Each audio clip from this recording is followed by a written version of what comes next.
Well, the American people have witnessed what is the greatest failure of any presidential administration in the history of our country. And here are the facts. 210,000 dead people in our country in just the last several months. Over 7 million people who have contracted this disease. 1 in 5 businesses closed.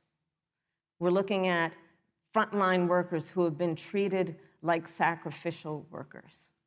We are looking at over 30 million people who in the last several months had to file for unemployment. And here's the thing. On January 28th, the Vice President and the President were informed about the nature of this pandemic. They were informed that it's lethal in consequence, that it is airborne, that it will affect young people, and that it would be contracted because it is airborne. And they knew what was happening, and they didn't tell you. Can you imagine if you knew on January 28th, as opposed to March 13th, what they knew, what you might have done to prepare? They knew and they covered it up. The president said it was a hoax. They minimized the seriousness of it. The president said, you're on one side of his ledger if you wear a mask, you're on the other side of his ledger if you don't. And in spite of all of that, today they still don't have a plan.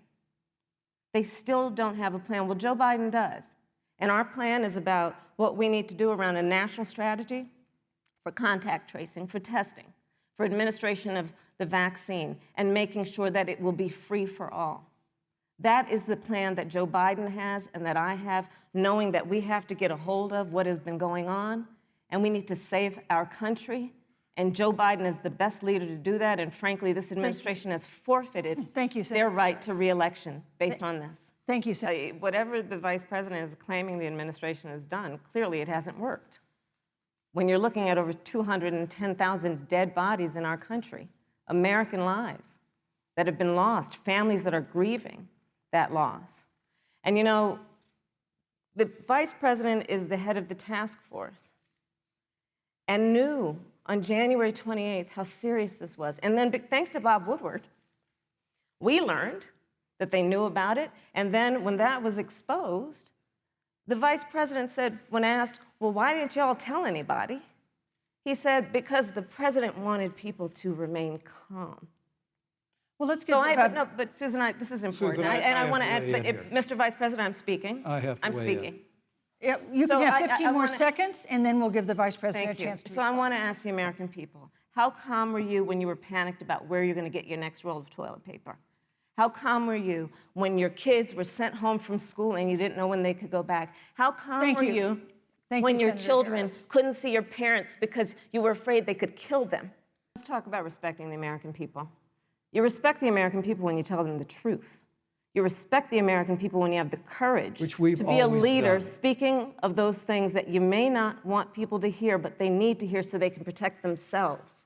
But this administration stood on information that if you had as a parent, if you had as a worker knowing you didn't have enough money saved up, and now you're standing in a food line because of the ineptitude of an administration that was unwilling to speak the truth to the American people. So let's talk about caring about the American people. The American people have had to sacrifice far too much because of the incompetence of this administration. It is asking too much of the people. Susan, we talked about it is asking too much of the people. That they would not be equipped with the information they need to help themselves to protect their parents and their children. Sorry. Kamala Harris, Senator Harris, I'm sorry. It's fine, I'm Kamala. No, you're Senator Harris to me. For life to get back to normal, Dr. Anthony Fauci and other experts say that most of the people who can be vaccinated need to be vaccinated. But half of Americans now say they wouldn't take a vaccine if it was released now. If the Trump administration approves a vaccine before or after the election, should Americans take it, and would you take it? If the public health professionals, if Dr. Fauci, if the doctors tell us that we should take it, I'll be the first in line to take it, absolutely. But if Donald Trump tells us that we should take it, I'm not taking it. So let me tell you, first of all, the day I got the call from Joe Biden, it was actually a Zoom call.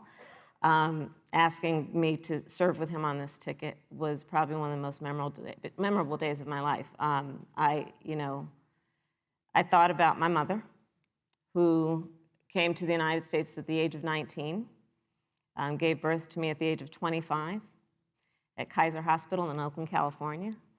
And the thought that I'd be sitting here right now, I know would make her proud, and she must be looking down on this. Joe and I were raised in a very similar way. We were raised with values that are about hard work, about the value and the dignity of public service, and about the importance of fighting for the dignity of all people. And I think Joe asked me to serve with him because, I have a career that included being elected the first woman district attorney of San Francisco, where I created models of innovation for law enforcement in terms of reform of the criminal justice system. I was elected the first woman of color and black woman to be elected Attorney General of the state of California, where I ran the second largest Department of Justice in the United States, second only to the United States Department of Justice. And there I took on everything from transnational criminal organizations to the big banks that were taking advantage of homeowners, to for-profit colleges that were taking advantage of veterans. And then, of course, now I serve in the United States Senate as only the second black woman ever elected to the United States Senate. I serve on the Senate Intelligence Committee, where I've been in regular receipt of classified information about threats to our nation and hotspots around the world. I've traveled the world. I've met with our soldiers in war zones. And I think Joe has asked me to serve with him because he knows that we share a purpose which is about lifting up the American people. And after the 4 years that we have seen of Donald Trump unifying our country around our common values and principles. Thank you, Senator Harris. Absolutely, and that's why Joe Biden has been so incredibly transparent, and certainly by contrast, the president has not, both in terms of health records, but also let's look at taxes. We now know, because of great investigative journalism, that Donald Trump paid $750 in taxes. When I first heard about it, I literally said, "You mean $750,000? And it was like, no, $750. We now know Donald Trump owes and is in debt for $400 million. And just so everyone is clear, when we say in debt, it means you owe money to somebody. And it'd be really good to know who the President of the United States, the Commander-in-Chief, owes money to, because the American people have a right to know what is influencing the President's decisions. And is he making those decisions on the best interest of the American people, of you, or self-interest? So, Susan, I'm glad you asked about transparency, because it has to be across the board. Joe has been incredibly transparent over many, many years. The one thing we all know about Joe, he puts it all out there. He is honest, he is forthright.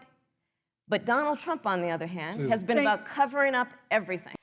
On the issue of the economy, I think there couldn't be a more fundamental difference between Donald Trump and Joe Biden. Joe Biden believes you measure the health and the strength of America's economy based on the health and the strength of the American worker and the American family. On the other hand, you have Donald Trump, who measures the strength of the economy based on how rich people are doing, which is why he passed a tax bill benefiting the top 1% and the biggest corporations of America, leading to a $2 trillion deficit that the American people are going to have to pay for. On day one, Joe Biden will repeal that tax bill. He'll get rid of it. And what he'll do with the money is invest it in the American people. And through a plan that is about investing in infrastructure, something that Donald Trump said he would do. I remember hearing about some infrastructure week. I don't think it ever happened. But Joe Biden will do that. He'll invest in infrastructure. It's about upgrading our roads and bridges, but also investing in clean energy and renewable energy.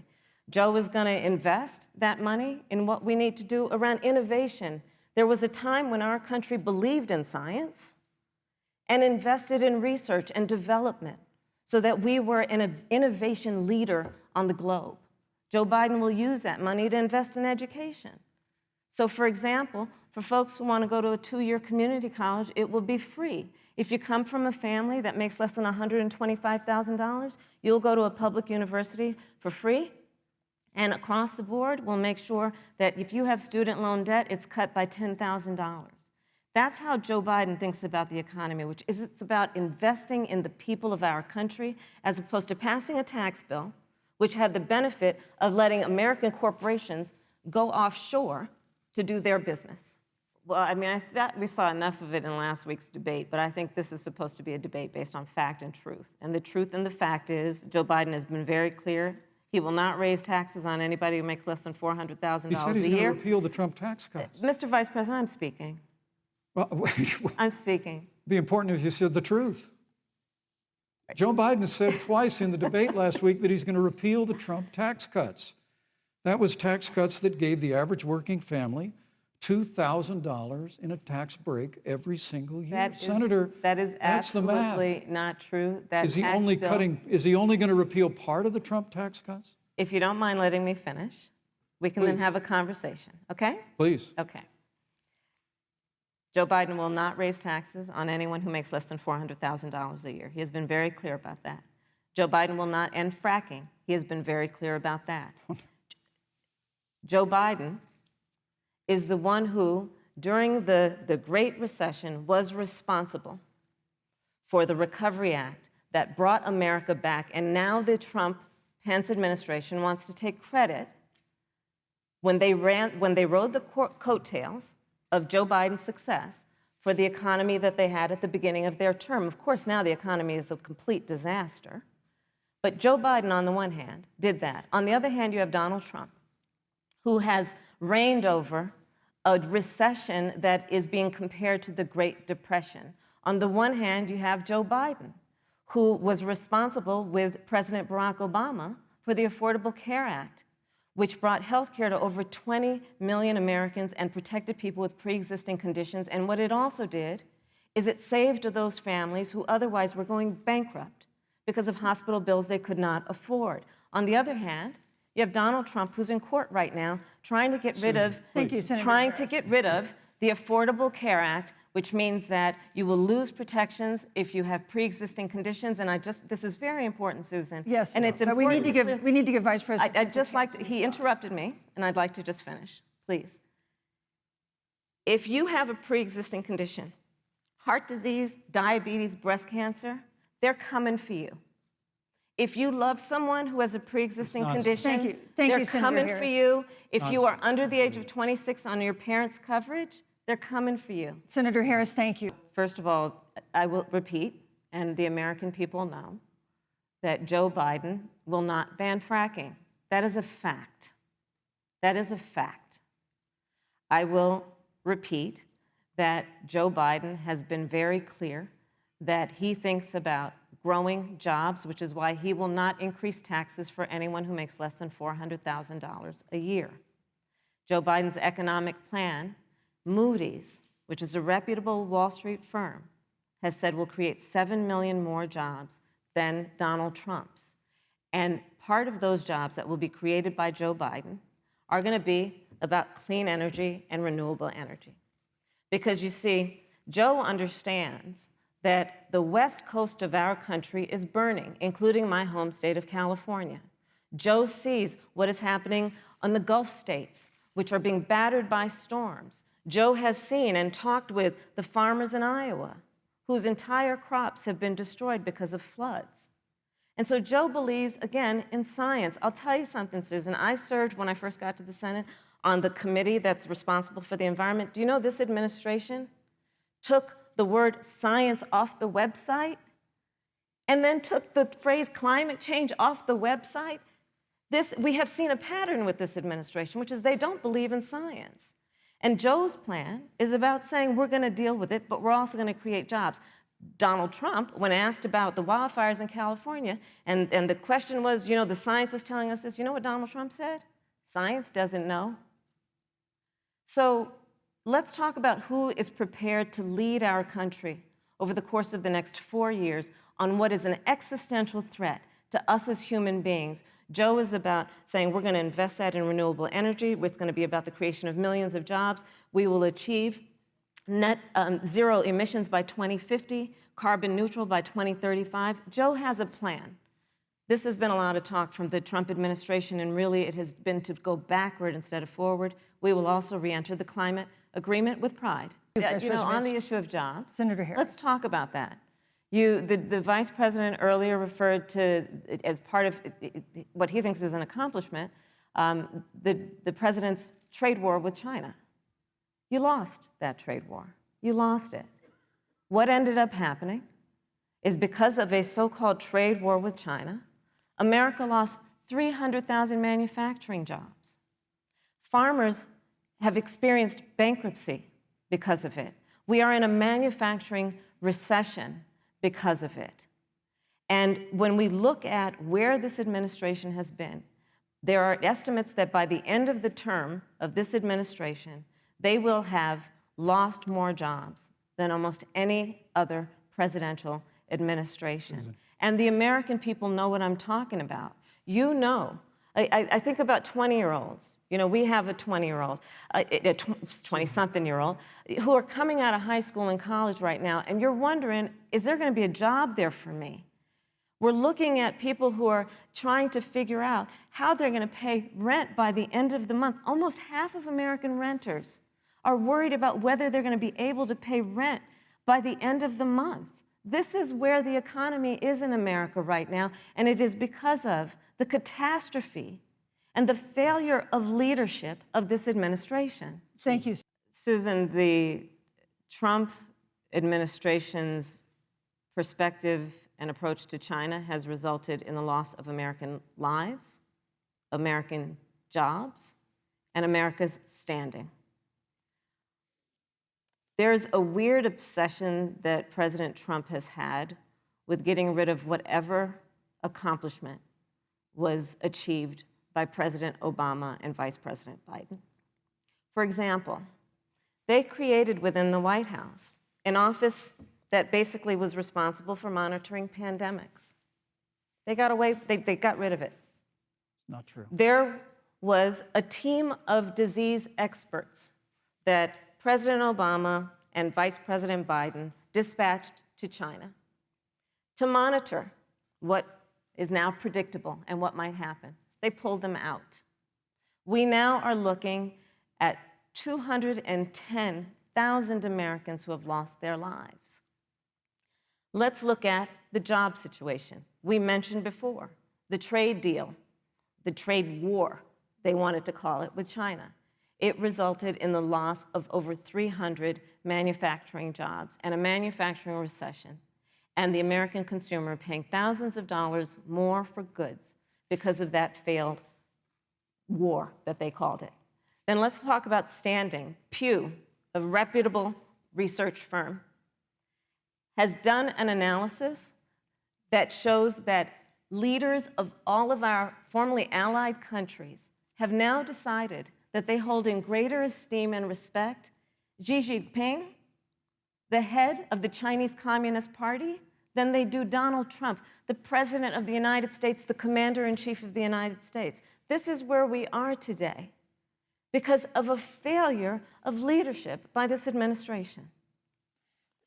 Senator Harris, we've seen changes in the role of the United States in terms of global leadership over the past 4 years. And of course, times do change. What's your definition? We've seen strains with China, of course, as the Vice President mentioned. We've seen strains with our traditional allies in NATO and elsewhere. What is your definition of the role of American leadership in 2020? So, you know, Joe is, I love talking with Joe about a lot of these issues. And, you know, Joe, I think he said it quite well. He says, you know, foreign policy, it might sound complicated, but really it's relationships. So just think about it as relationships. And so we know this in our personal and professional relationships. You got to keep your word to your friends. Got to be loyal to your friends. People who've stood with you, got to stand with them. You got to know who your adversaries are and keep them in check. But what we have seen with Donald Trump is that he has betrayed our friends and embraced dictators around the world. Let's take, for example, Russia. So, I serve on the Intelligence Committee of the United States Senate. America's intelligence community told us Russia interfered in the election of the President of the United States in 2016 and is playing in 2020. Christopher Wray, the director of the FBI, said the same. But Donald Trump, the commander-in-chief of the United States of America, prefers to take the word of Vladimir Putin over the word of the American intelligence community.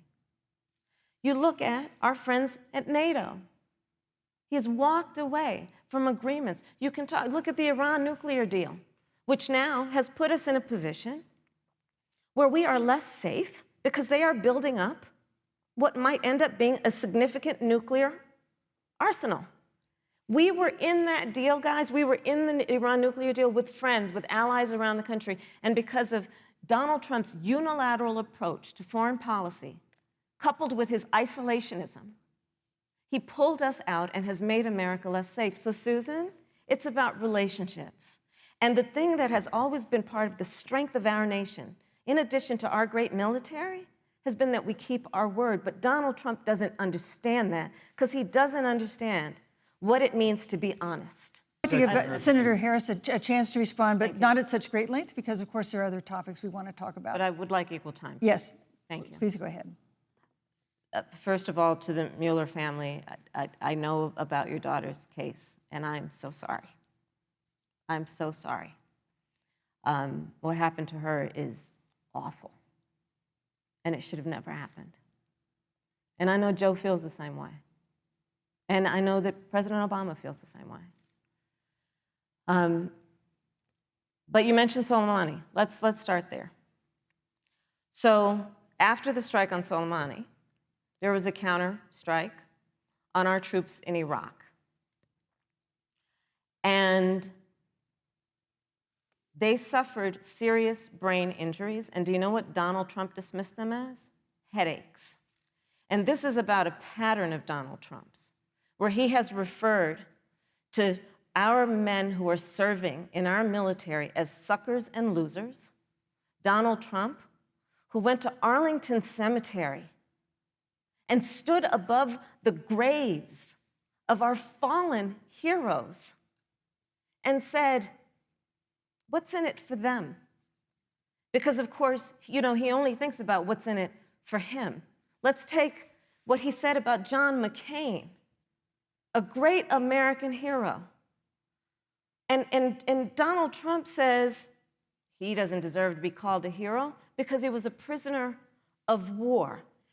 And this is very important when you want to talk about who is the current commander-in-chief and what they care about and what they don't care about. Public reporting that Russia had bounties on the heads of American soldiers. And you know what a bounty is? It's somebody puts a price on your head and they will pay it if you are killed.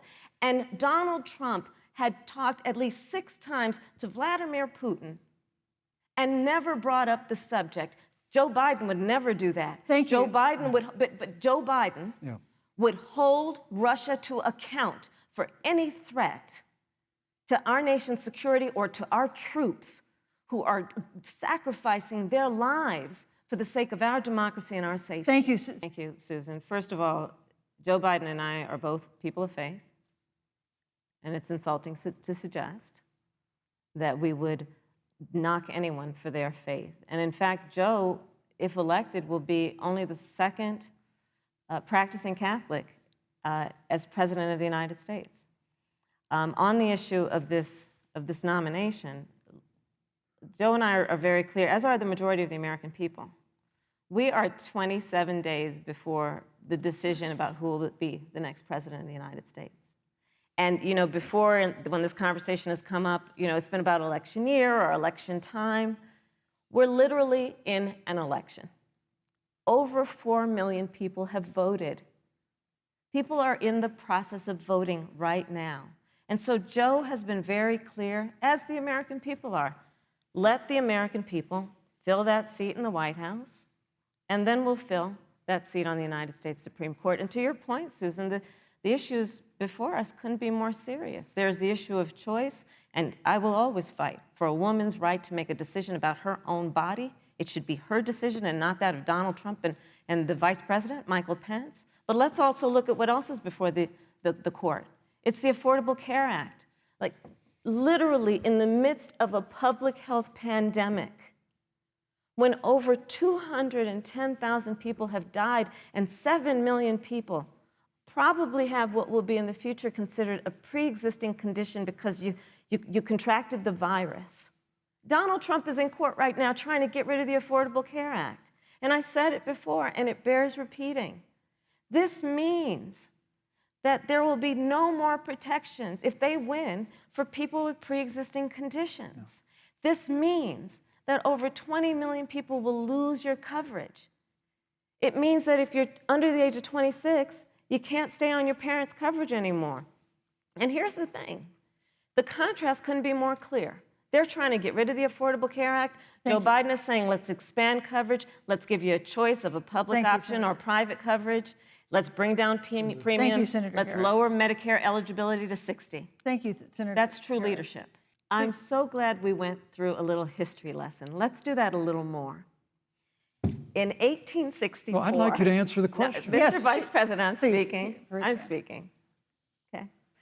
In 1864, one of the, I think, political heroes, certainly of the president, I assume of you also, Mr. Vice President, is Abraham Lincoln. Mm-hmm. Abraham Lincoln was up for re-election. And it was 27 days before the election. And a seat became open on the United States Supreme Court. Abraham Lincoln's party was in charge not only of the White House, but the Senate. But Honest Abe said it's not the right thing to do. The American people deserve to make the decision about who will be the next president of the United States. And then that person can select who will serve for a lifetime on the highest court of our land. And so Joe and I are very clear. The American people are voting right now, and it should be their decision about who will serve on this most important body for a lifetime. Let's talk about packing the court then. Let's talk about the fact, yeah, I'm about to. So the Trump-Pence administration has been, because I sit on the Senate Judiciary Committee, Susan, as you mentioned, and I've witnessed the appointments for lifetime appointments to the federal courts, district courts, courts of appeal. People who are purely ideological, people who have been reviewed by legal professional organizations and found to have been not competent, are substandard. And do you know that of the 50 people who President Trump appointed to the Court of Appeals for lifetime appointments, not one is black? This is what they've been doing. You want to talk about packing a court? Let's have that discussion. All right. In March, Breonna Taylor, a 26-year-old emergency room technician in Louisville, was shot and killed after police officers executing a search warrant in a narcotics investigation broke into her apartment. The police said they identified themselves. Taylor's boyfriend said he didn't hear them do that. He used a gun registered to him to fire a shot, which wounded an officer. The officers then fired more than 20 rounds into the apartment. They say they were acting in self-defense. None of them have been indicted in connection with her death. Senator Harris, in the case of Breonna Taylor, was justice done? You have 2 minutes. I don't believe so. And I've talked with Breonna's mother, Tamika Palmer, and her family. And her family deserves justice. She was a beautiful young woman. She had as her life goal to become a nurse, and she wanted to become an EMT to first learn what's going on out on the street so she could then become a nurse and save lives. And her life was taken unjustifiably and tragically and violently. And it brings me to, you know, the 8 minutes and 46 seconds that America witnessed, during which an American man was tortured and killed under the knee of an armed, uniformed police officer. And people around our country of every race, of every age, of every gender, perfect strangers to each other, marched shoulder to shoulder, arm in arm, fighting for us to finally achieve that ideal of equal justice under law. And I was a part of those peaceful protests. And I believe strongly that, first of all, we are never going to condone violence, but we always must fight for the values that we hold dear, including the fight to achieve our ideals.